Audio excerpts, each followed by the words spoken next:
Montana Territory, late summer of 1873, Quinn Naylor spotted the girl near the cottonwoods, barefoot and alone, with dust in her hair and blood on her dress.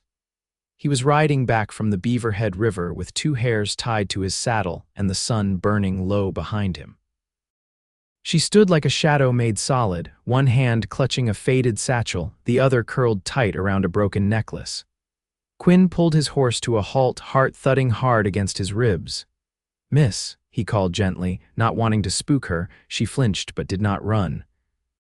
Her face was pale, streaked with dirt, and her eyes startlingly green locked on his like she was still halfway between this world and the next. She cleared her throat. "They left me." "Wagon train?" he asked. She nodded, lips trembling. "They thought I was dead." Quinn dismounted slowly and tied his horse to a low branch. "You hurt?" She hesitated, then shook her head. "I hit my head when we crossed the river, woke up too late." "They were gone. How long ago?" "2 days, maybe 3. The girl swayed, and Quinn stepped forward, steadying her lightly by the elbow. "You got a name, Vera. Vera Bell. I'm Quinn Naylor. You're lucky I ride this way." She gave a small, broken laugh, then her knees gave out. By the time she opened her eyes again, she was lying in Quinn's small cabin, wrapped in a wool blanket. The fire had been stoked. Her head ached, but not as badly as her ribs. She saw him across the room, feeding wood into the stove.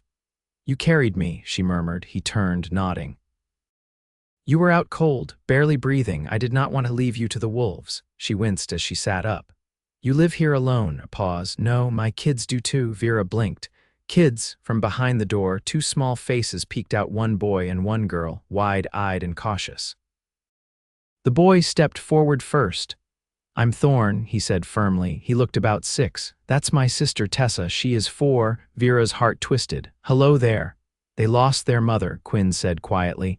2 winters ago, fever went through the valley. Took her in 3 days. Vera looked away, throat tight. Quinn rubbed the back of his neck. "They are good kids, loud sometimes, but kind." "Why are you helping me?" she asked, voice barely above a whisper. Quinn shrugged. "Seems to me you got left behind same as them." "I know what that kind of alone does to a person." Vera looked down at her hands. They were scraped, blistered, and shaking. "I do not know where to go," she admitted. "Then do not go," he said simply. "Stay here, heal up, help out if you are able." "You are not a burden." She looked at him fully then. His shoulders were broad, hands calloused, eyes steady and warm, a quiet man but not cold. There was a steadiness in him, like the earth after a storm. Over the next week, Vera moved from bed to chair, then from chair to sweeping the porch, helping with the stew, brushing Tessa's hair. She was not used to children, but they clung to her like they had known her forever. Tessa liked to sit in her lap during stories, and Thorne followed her around with endless questions. Quinn watched it all without saying much. But his gaze lingered longer each day. One evening after supper, Vera stepped out onto the porch. Quinn sat sharpening a blade, the sky behind him streaked with pink and gold. "You built this place?" she asked. He nodded. "Every board, took me near a year, was not much at first, just a roof and a cot. Then I met Clara, your wife." He nodded again. "She made it a home." "I just built the walls." Vera sat beside him, fingers laced in her lap. "You must miss her." "Every day," he paused, "but I would not trade the time we had." She turned toward him. "I never had someone like that." He looked at her then, and something passed between them, not pity, not obligation. Something quieter, warmer.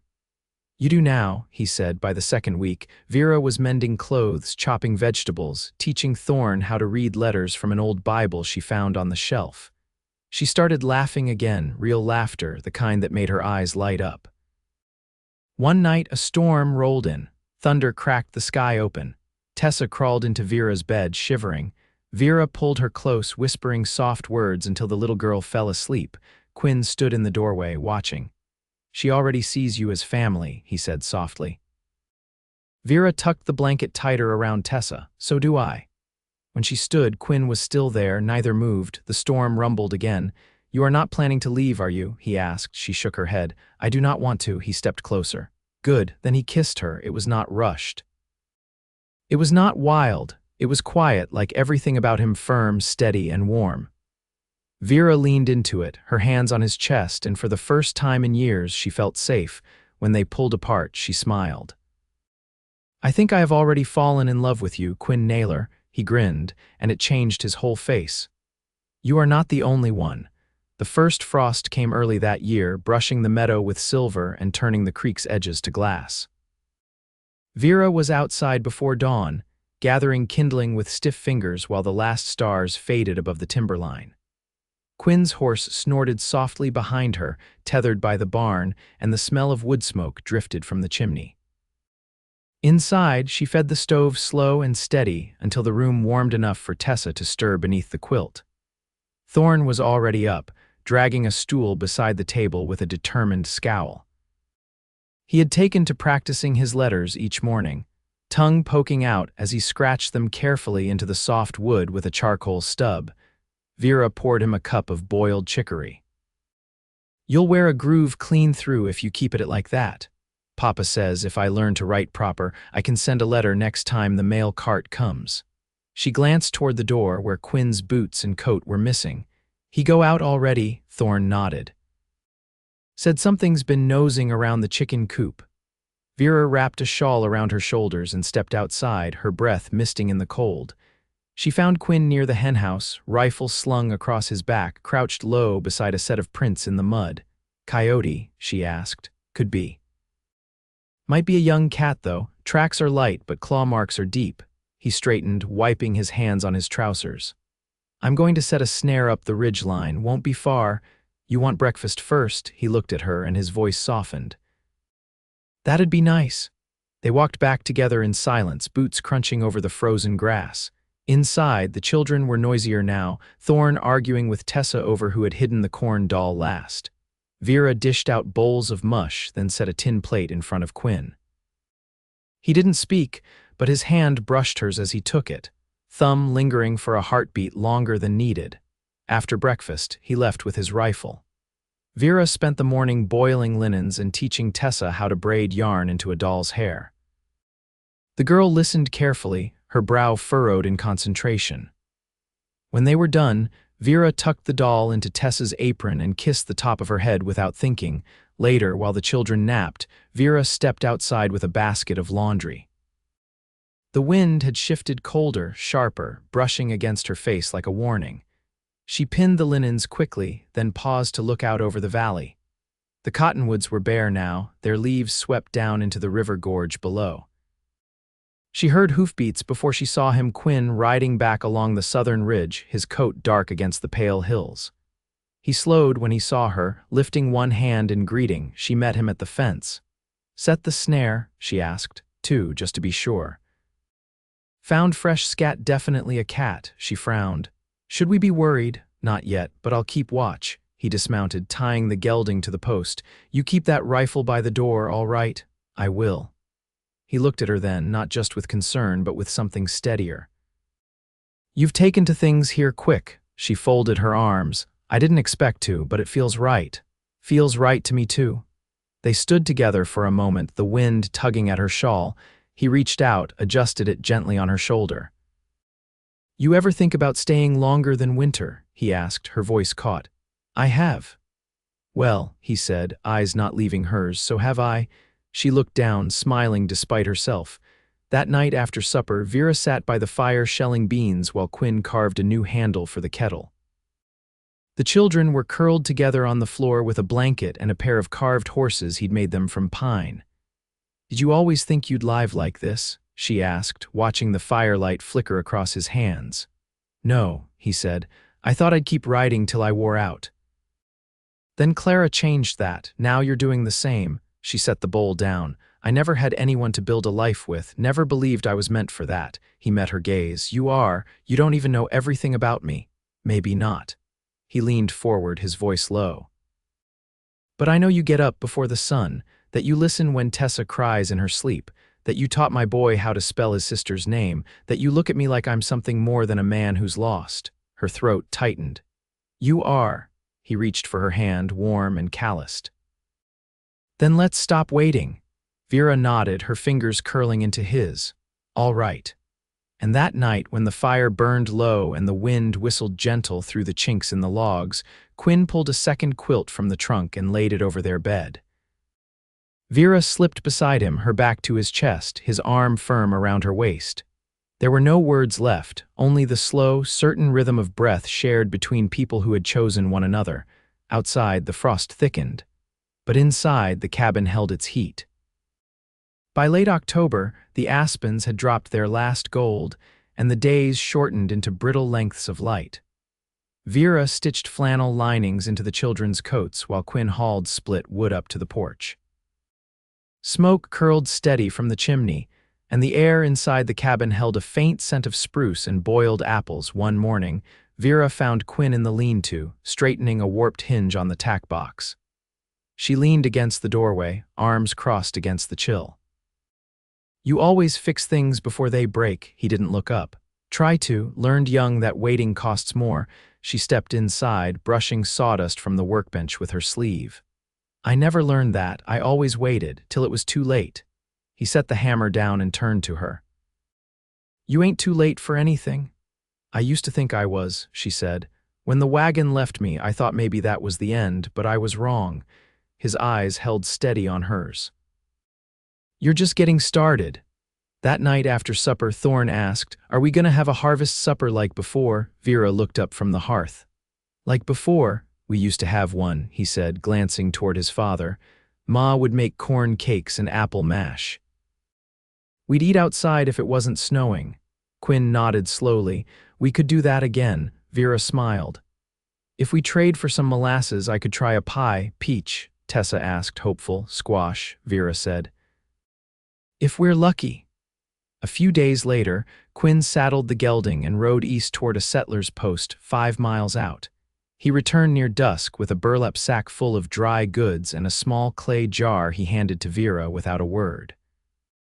She opened it and laughed. A thick smear of golden syrup clung to the rim. "I'll make it stretch," she said, touched by the effort. He leaned one shoulder against the doorframe. "I know you will." She baked late into the night, careful not to waste a grain. Tessa helped roll the dough, her small hands dusted white, while Thorne carved a row of notches into a stick to mark the days. At dusk on the appointed evening, they laid a cloth over the table Quinn had carried outside, the legs uneven and weather-worn but still sturdy. Vera brought out the pie last, placing it between a crock of beans and a pot of boiled oats flavored with salt pork. As they sat down, Quinn cleared his throat. "I know this year didn't start easy," he said, "but I'm grateful for every bit of it. For hands that help, for laughter in this house, for the way the quiet doesn't feel empty anymore." Vera reached across the table and took his hand, fingers threading his. She didn't need to say anything. The warmth in her palms said enough. After supper, Quinn brought out his fiddle, an old one, the varnish dulled, strings replaced more than once. The melody he played was slow, low, like creek water under ice. Vera closed her eyes, listening to it thread through the dark. Later, after the children were tucked in, she joined him on the porch. The moon hung low, casting the grass in blue light. They sat close, his arm along the back of the bench. "I've been thinking on spring," he said, her breath caught. "What about it?" "There's a preacher comes through in March. Stays a week or so before moving north." She turned to him, heart lifting. "You want to be married by spring?" "I want to be married before the thaw," he said. "I want it to be you at my side when the green comes back." She leaned into him and rested her head on his shoulder. "Then that's what we'll do." He kissed her hair, slow and certain. "You sure?" "I've never been more." They stayed that way until the cold crept through their coats. When they went inside, he banked the fire while she poured warm water into the tin basin. They moved around each other like they'd always done, so silent, attuned, easy. Later, as she drifted off in the crook of his arm, the wind rose beyond the walls. But inside the cabin, there was nothing but peace and the quiet, steady breath of the life they were building, one morning, one stitch, one promise at a time. The snow came in early November, thick and wet, piling against the corners of the cabin and muffling the world in quiet. By the second day, the path to the barn was packed hard from Quinn's boots, and the roof had to be cleared twice to keep from sagging. Vera stood at the window with a dish towel in her hands, watching the flakes drift past the glass. Thorne sat on the floor with a length of twine and 2 pine cones, trying to fashion a sort of sled for his carved horse. Tessa napped in the trundle, one hand curled beneath her cheek, the other holding tight to the yarn doll Vera had made. Quinn came in from the cold just as the kettle began to whistle. He stamped snow from his coat and hung it near the fire. "You saw tracks again?"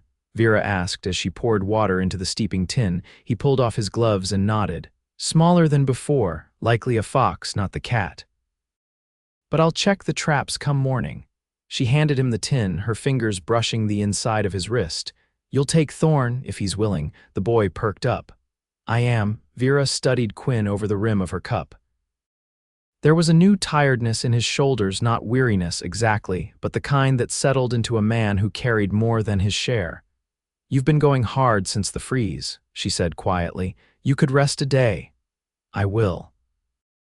After the wood stacked proper and the fence lines checked.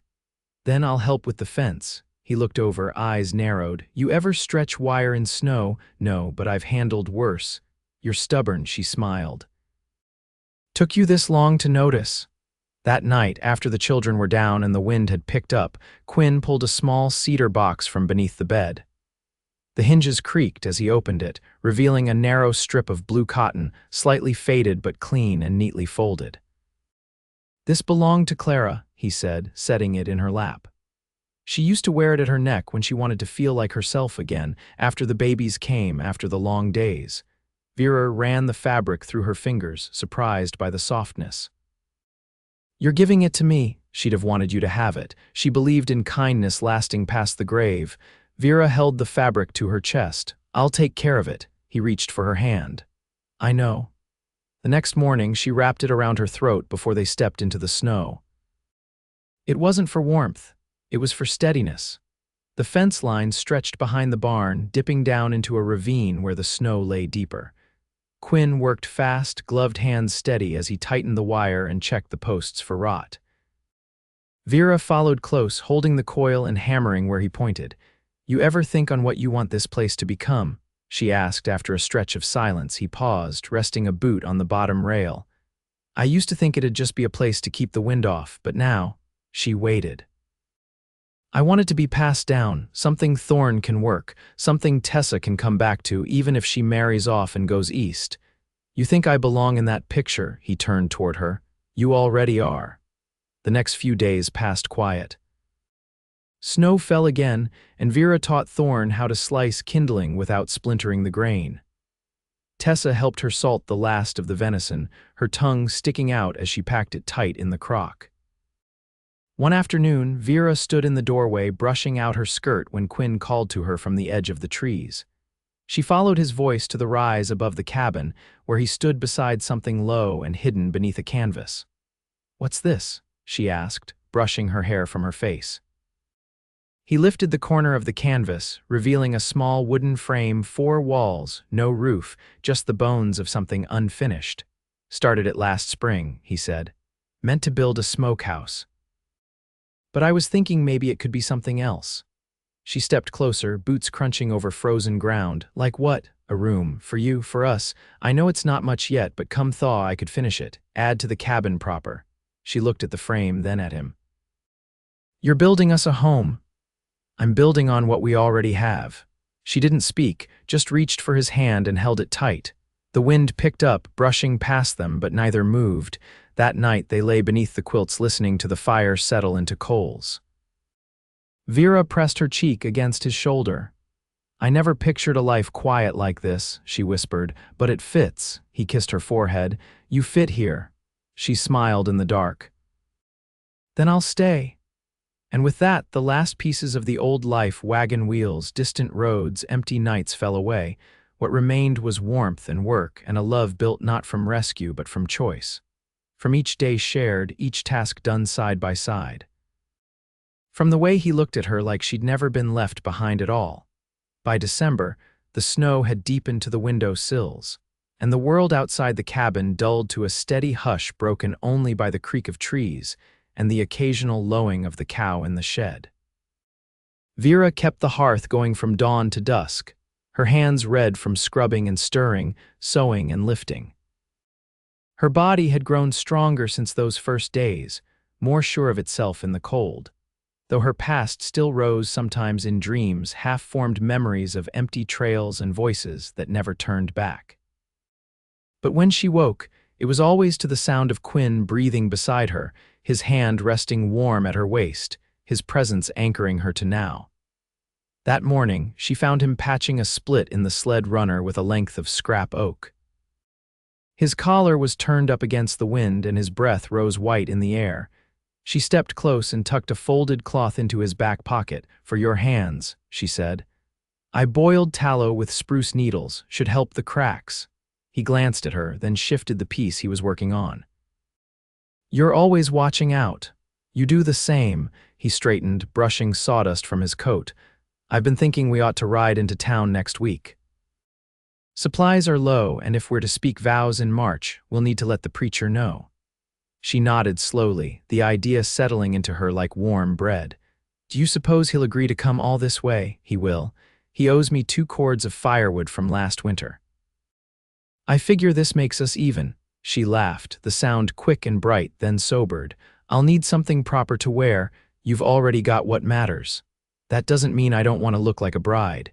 He reached for her hand and pressed his thumb to her knuckles. "Then you'll have it." Inside, Thorne had turned a corner with his reading, sounding out the words in the worn Bible with growing confidence. Vera laid a hand on his shoulder as he read, and he looked up, eyes bright. "Papa says we'll have a preacher come spring." She met Quinn's gaze across the room. "That's right." Tessa looked up from where she was arranging stones in a circle. "Will there be music?" "There'll be whatever we can make," Vera said. "Even if it's just your papa's fiddle and the wind rattling the windows." On the morning of the ride into town, the air held the brittle edge of deep freeze. Vera wore 2 layers beneath her cloak, and Quinn tucked a blanket around her knees once they were seated in the sled. The children stayed behind with the neighbor's daughter, a quiet girl of 16 who lived 2 ridges over and had agreed to stay the day. They rode with the sun low behind them, hooves muffled against the snow-packed trail. It was the first time Vera had seen more than trees and hills in weeks. Her breath caught as the town came into view, a scattering of rooftops, smoke rising from chimneys, and the distant sound of a dog barking. They stopped first at the mercantile.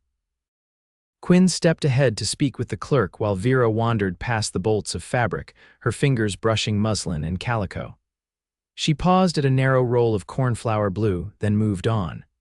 In the back corner, she found a small table of second-hand goods ribbons, buttons, a few tarnished brooches. Her hand hovered above a hair comb made of bone, carved with delicate leaves. Quinn's voice came from behind her. "Go on. It's not needed.